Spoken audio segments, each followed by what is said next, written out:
Fost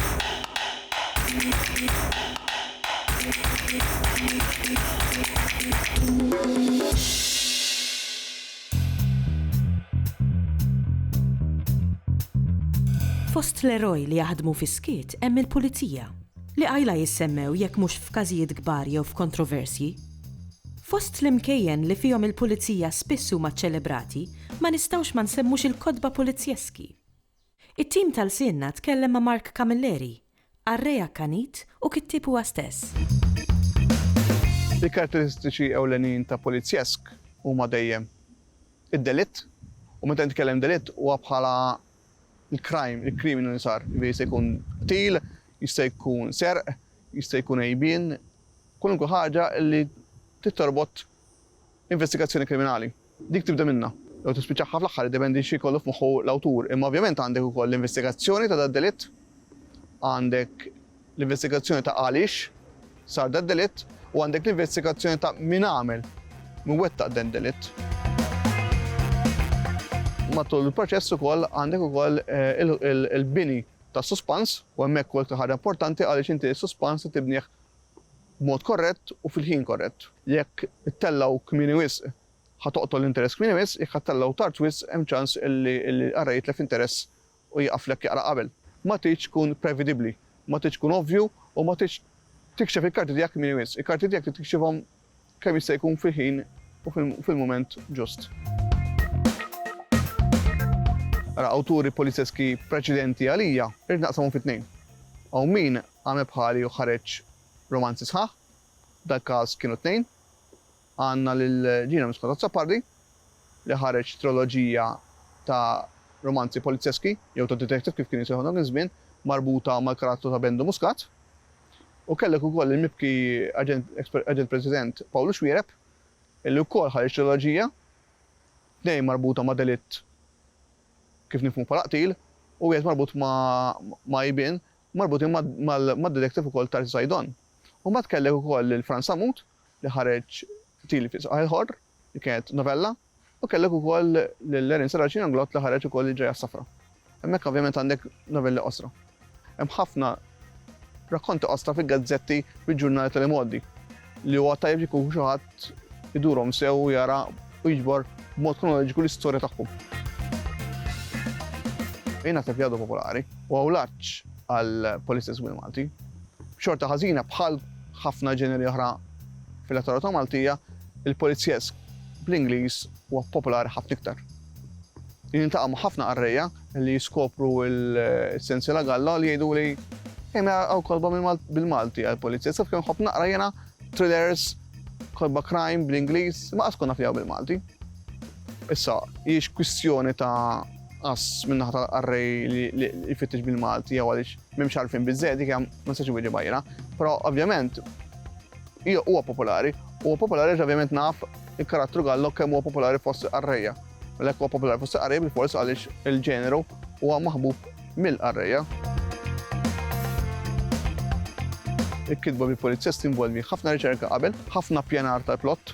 Jiena almenu fil-każ tiegħi jiena dejjem ikolli f'moħħi l-bidu u tmiem. Ma nħobbx nippjana kull kapitlu, kull ħaġa qabel, hija xi ħaġa li tħossha tifgani. Inħobb nippjana bidu u tmiem u mbagħad il-vjaġġ ta' bejn iż-żewġ punti, nħobb niskoprih bħalma inti taqbad il-karozza, tixel id-dwal u bil-lejl qed tara dejjem mhux qed tara kollha quddiemek, qed tara biċċa biċċa u jiena nista' sħara. Il-lingwa Maltina tien ħafna biex naħdem. Il-lingwa Maltina tini ħafna ċans li nikteb bil-Malti kif jitkellmu in-nies, kif jifhmu in-nies, għaliex meta nikteb fuq dal-sejm ma tkun maqtuha mir-realtà. Minkejja qed nitkellem fuq finzjoni, ovvjament kull ħaġa ġejja fittizja, ma teżistix, ma ġrax vera. Imma kull ħaġa li ġat fittizja fi ktieb tiegħi hija nifhem xi ħaġa li ġat vera. Jekk qed insemmu triq, jekk qed insemmi ħanut, jekk qed insemmi delitt huwa mnebaħ minn xi ħaġa li ġat qablu. Nibda ħadem xi ħaġa totalment ġdida. Allura għalija dik it-tieni ċans li nikteb bil-Malti kif inħobbu jien, bil-Malti kif jikbu in-nies, kif nitkellmu jiena, kif jitkellmu in-nies l-aħħar mill-aħħar.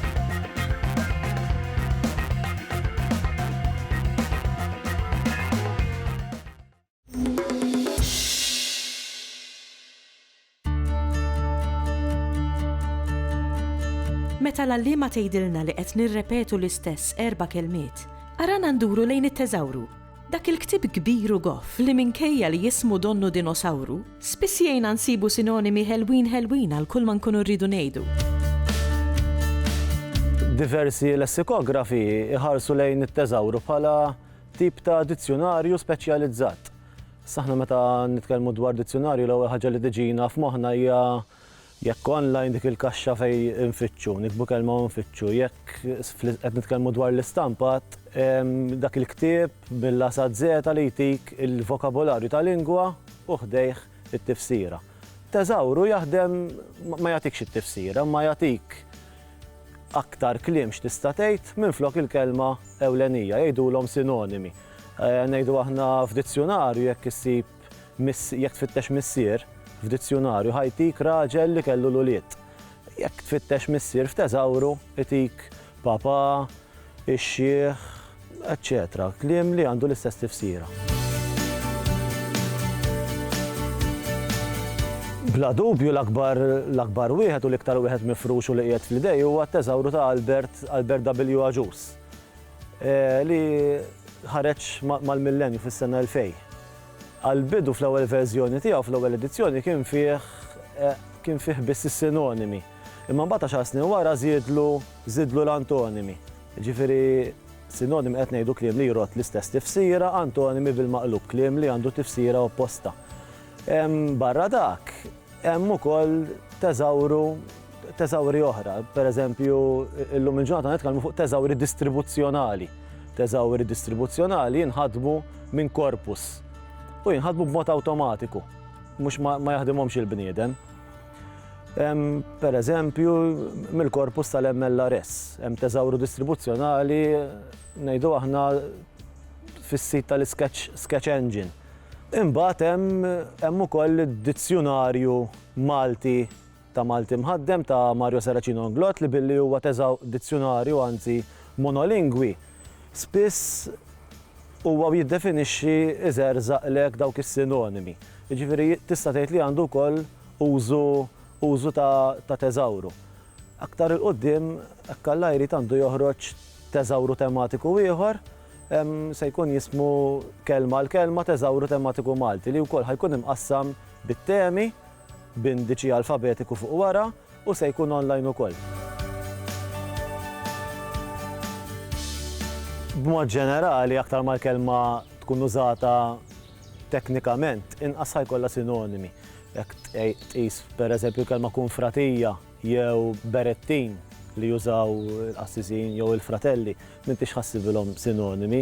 Jekk ħares lejn lazz jew il-sien li nużaw meta aħna nitkellmu dwar iż-żraben, probabbli m'intix ħassibilhom sinonimi. Dan ma jfissirx li kliem aktar mifruxa fost il-poplu jinnaf ġiraffa, kelb, qattus, ma jfissirx li dawn ukoll għandhom is-sinonimi.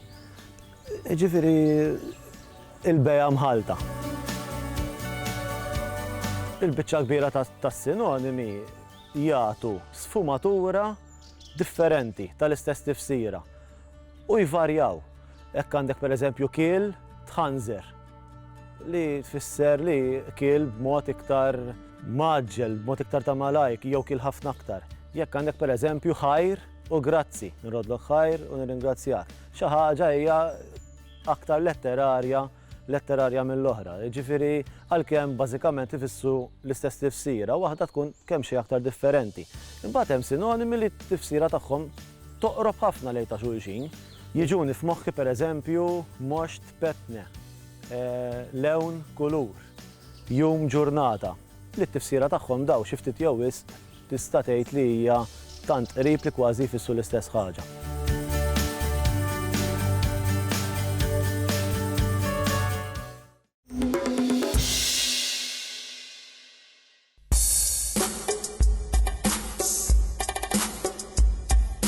Dari, l-istrina kienet marbuta ma' tradizzjoni tal-miliet li t-tfal jingħataw xi ħaġa żgħira tal-flus mingħand il-familjari tagħhom. Illum il-ġurnata din id-drawwa ħadet xejra differenti ħafna. Iltqajna ma' Vince Fabri u miegħu tkellimna dwar il-kitba ta' kanzunetti għall-okkażjoni tal-istrina.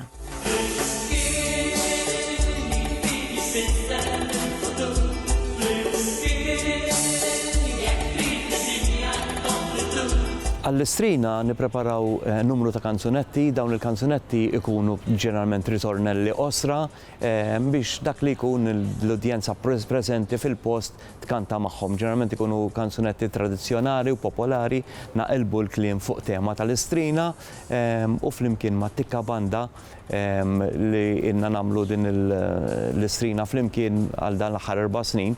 Noħolqu atmosfera sabiħa u tabriju għan-nies u għal dawk li kun qed jarawna fuq it-televiżjoni. L-ewwel idea tal-kanzunetti kienet meta fil-bidu meta ħloqna l-istrina kien il-fuq minn 20 sena ilu, iddeċidejna li niktbu tema tal-istrina l-kanzunetta u flimkien ma' Joe Saliba kont ktibt il-kanzunetta flimkien b'solidarjetà. Li kienet speċi ta' signature tune u s-sigla prinċipali, konna morna minna video il-belt tagħha b'numru ta' kantanti popolari u personaġġi popolari dak iż-żmien. U baqgħet tintuża sal-lum dejjem isiru verżjonijiet differenti u issa wkoll titkanta live ovvjament waqt it-trasmissjoni. L-lirika kienet saret minn Joe Saliba, konna ntqajna kif nintaqgħu kull darba nikbu xi kanzunetta, u mbagħad ħalli f'idejja biex niktab il-mużika nagħmel l-arranġamenti, eċetera, eċetera, jsir ir-recording. U kif jgħidu, kanzunetta ma tkunx taf l-istorja tagħha, kull kanzunetta fiha storja differenti. Inħossni fortunat li din il-kanzunetta baqgħet popolari għal dan is-snin kollu saret speċisa sinonima ma' din l-okkażjoni tal-istrina li hija tant popolari mal-Maltin.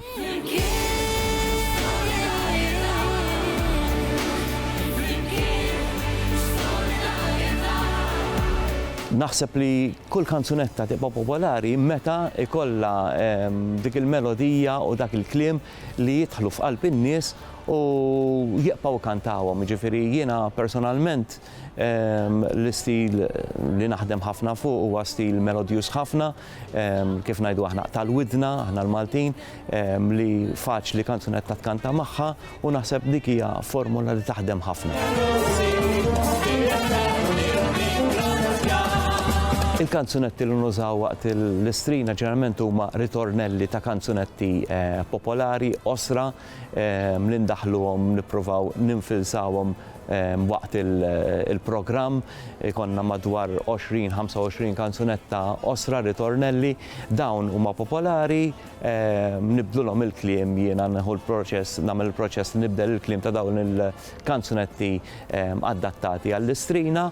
U ovvjament hemmhekk dejjem nistennew il-nies ikantaw magħna, l-udjenza preżenti u noħolqu wkoll atmosfera ta' briju wkoll biex inħeġġu n-nies jieħdu gost u iċemplu li huwa l-iskop prinċipali tal-istrina, iċemplu u jagħtu d-donazzjonijiet tagħhom.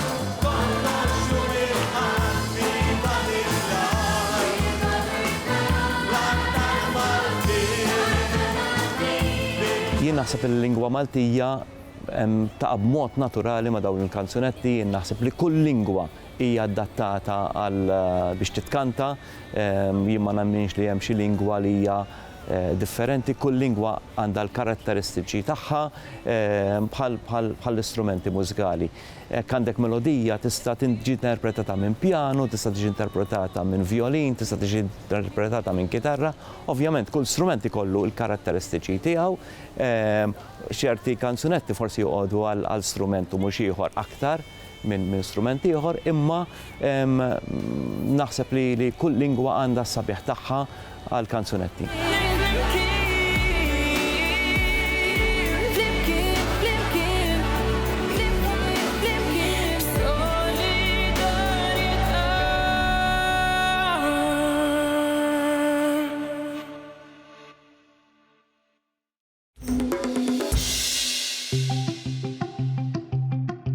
Fil-klassijiet kontemporanji spiss isir użu mit-teknoloġija, minn preżentazzjonijiet sa logħob fuq il-boards interattivi. Dawn l-għajnuniet diġitali jagħtu aktar kulur lit-tagħlim, iżommu l-attenzjoni tal-istudenti u jgħinuhom jiftakru aħjar il-materjali jkunu tagħlmu fil-klassi. Aħna dejjem nassumu li it-teknoloġija huma tfal quddiem il-kompjuter. It-teknoloġija llum mixja biex it-tfal noħorġuhom il-barra mill-kompjuter. it-tfal noħorġuhom il-barra minn ġo kamra u it-talim jista' jsir kollhom kien. Din il-portabilità tal-mezzi, grazzi għal mezzi wkoll li għandna illum bħal huma tablets, it-tfal jistgħu jitgħallmu hawnhekk.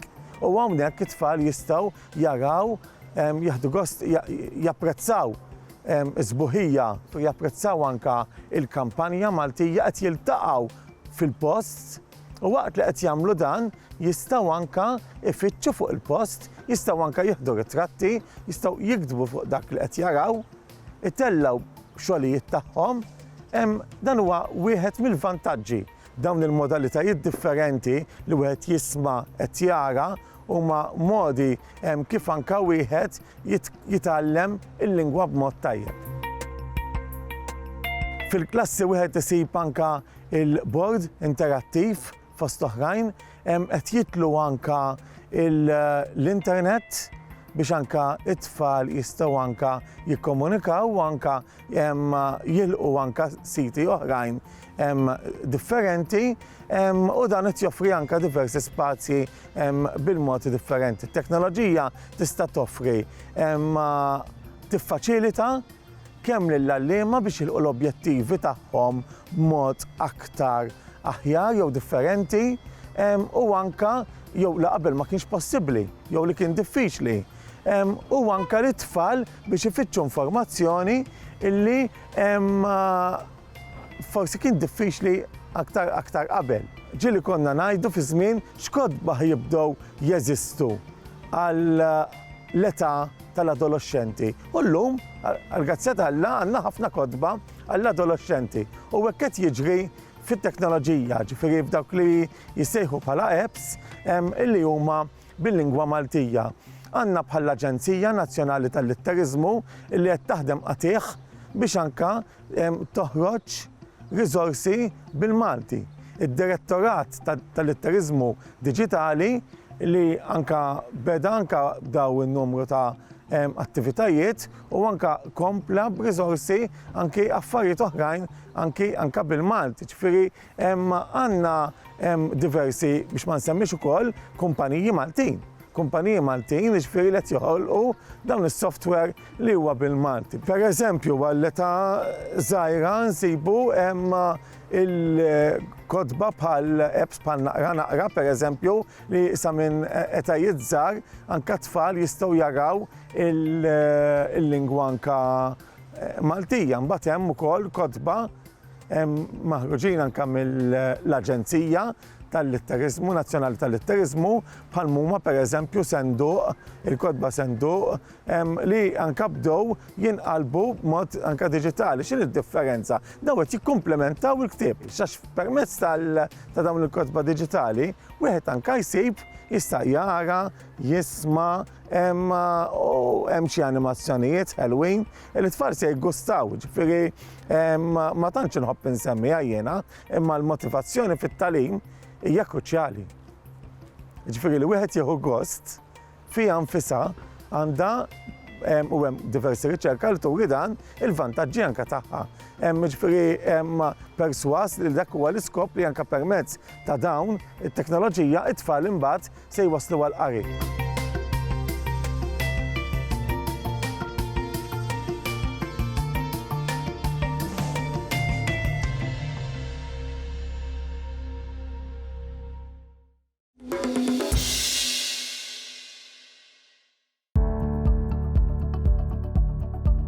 It-teleserje huma fost il-modijiet ta' żmien l-aktar komuni fi żmienna.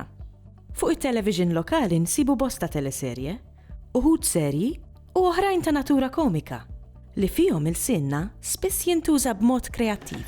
Tara wara li ġiet Gloria Mizzi mill-ewwel ċemplet klijenta ġdida? ġabet ir-risk tarax. Teleserje jew teledram kif kien anke magħruf iktar fi żmienna fil-passat, jirreferi għal drama li tinħadem b'mod speċifiku għat-televiżjoni. Fil-passat kienu bdew billi jieħdu id-drama li ssir fit-teatru u jibdew juru forsi biċċiet minnha fuq it-televiżjoni. Illum il-ġurnata teleserje jew teledram jinħadem speċifikament għat-televiżjoni. B'dan il-mod, illum il-ġurnata jkollna sensiela sħiħa ta' drama fejn tkun mqasma f'episodji differenti u dan id-dram ikollu storja li tingħat mill-bidu sal-aħħar f'dawn l-episodji. Issa sew jekk tkunx fi staġun wieħed jew maqsuma f'diversi staġuni, imma fl-aħħar mill-aħħar ikollok episodji li jirriflettu storja li hija drama. Kemm sendu sejda hekk. Issa lanqas għandi l-kappillan ma trid imur. Inħossni se niġġennina ġew se nibda nwersaq kemm għandi saħħa. Il-poplu Malti minn dejjem kienu ħobb id-drama, sew jekk kienx fit-teatru, sew jekk kienx barra fit-triq u anka meta beda t-televiżjoni, ovvjament fuq it-televiżjoni wkoll. Huwa mod ta' divertiment, huwa mod ta' kif persuna tirrilassa, tinsa forsi l-problemi ta' matul il-ġurnata u tintilef fi-storja. Bl-istess mod li hawn nies jagħmlu hekk bi ktieb. Imma forsi fuq it-televiżjoni, bit-televiżjoni naqra iktar faċli għaliex tista' tirrilassa u tinsa iktar u tintilef iktar fl-istorja x'għandek kollox diġà impenġiles quddiemek. Trid tuża naqra inqas l-immaġinazzjoni minn meta taqra ktieb.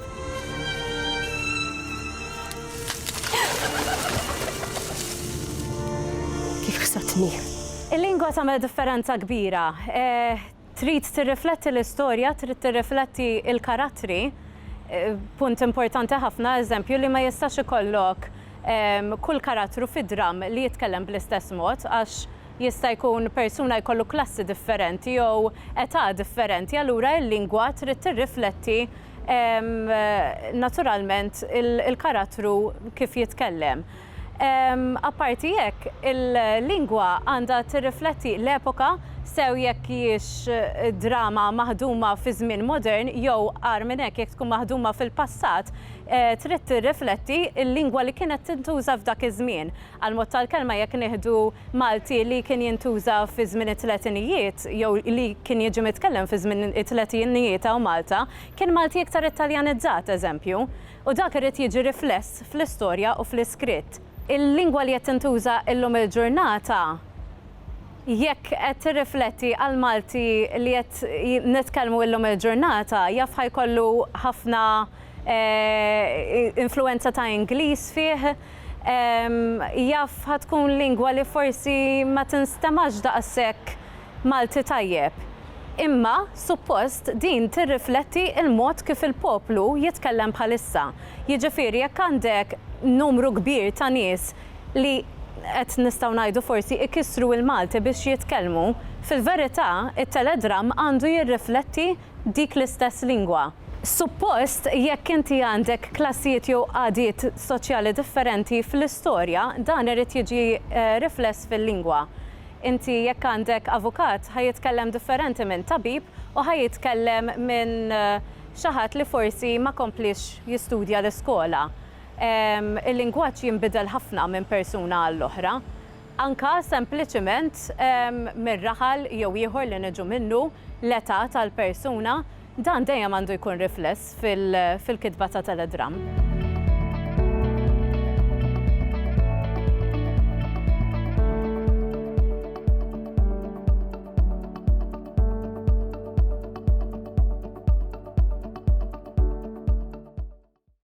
Il-Sinna jixtieq jirringrazzja lill-Kunsill Nazzjonali tal-Ilsien Malti, lid-Dipartiment tal-Malti fil-Fakultà tal-Arti l-Università, lill-Ministeru għall-Edukazzjoni u x-Xogħol u lill-Aġenzija Nazzjonali tal-Litteriżmu.